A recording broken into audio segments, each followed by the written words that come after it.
first time talking to you since Cleveland and Christian and Mitch. How big is it to have those guys back for yet another run? Yes, I mean, golly, anytime you get a great player, a committed great player, a great person, great character, and to have those guys leading the way is special. And it was a process for them. Bottom line is they didn't get the grade they wanted. That's one of the problems that we have out there is, some of the media people, and I don't know if necessarily know if it's media people, but there's a lot of rhetoric that gets created in that process for these people. And whether it's this.com or this person who is putting out his mock draft and they got this person at this pick, and well, guess what? That person doesn't own a team. He don't get a pick, and has no influence either. But yet that gets put out there, and it's this machine. And if you're not really educated in the process, you can make some bad decisions on bad information. And so for us, we try to do a great job, and we have unbelievable communication. Woody does an amazing job of kind of managing that with all the NFL people, he and Jeff Davis. And, Woody's got great relationships with all these people, and we just want to give our guys good information. And, hey, whatever they decide to do, that's what they got to decide to do. And but make a decision based on reality. And here's it's coming from the people who run the league. People who are, this is their business. So, the bottom line is they didn't get the grade they wanted. Clee and Christian both got second-round grades, and I think they had a real decision to make. But, they're like, because I'm like, listen, if you go, this is where you are. And, we had several people get on the phone with them, different people, to kind of give them the same information to help them. And, their goal is to be a no-doubt first-rounder. And so, they made the decision to come back, and, that's their reason. Simple as that. I think if they had gotten first-round grades from the NFL committee, they would have gone. But they didn't. Got second round, and here's the reasons why. So I think both those guys are highly motivated to come back and have great years. And then, Mitch, I think he got like a third-round grade, and Austin was kind of right in there too.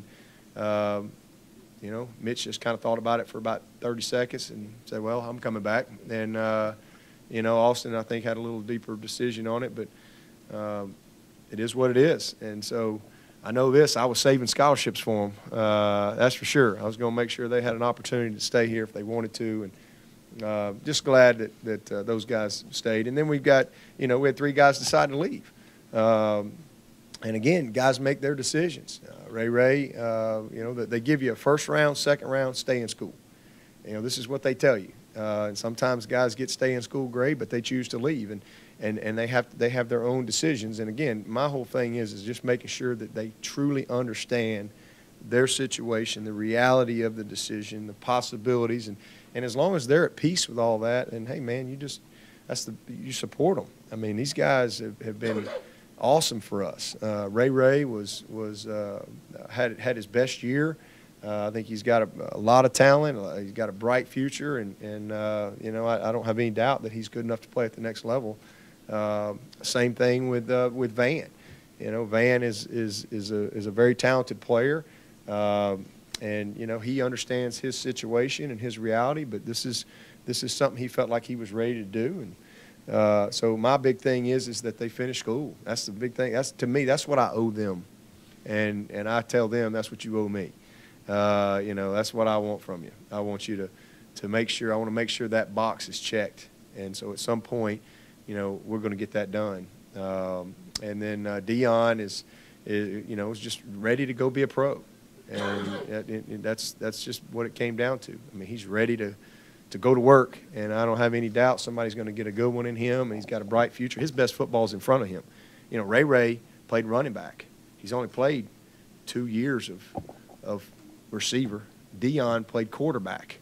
So their best football's in front of them, and they'll land on their feet and do a good job. And then we've had a few guys that that have decided, Zarek decided to transfer, and he actually called me, asked me to help him, and I did. And I think he's landed in a great spot with Coach Gross there at Jacksonville State, and I'm excited about his opportunity there. I actually reached out to Zarek yesterday, and he's doing good.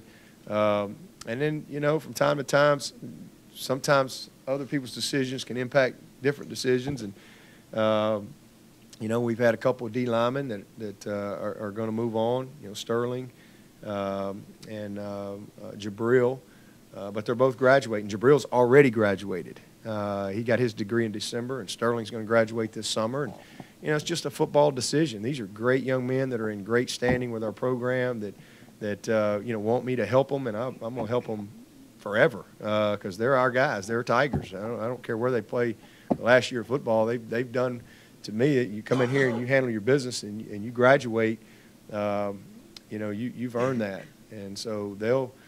Sterling's going to graduate this summer. Like I said, Jabril's already graduated, and Shadell Bell is also going to graduate in May.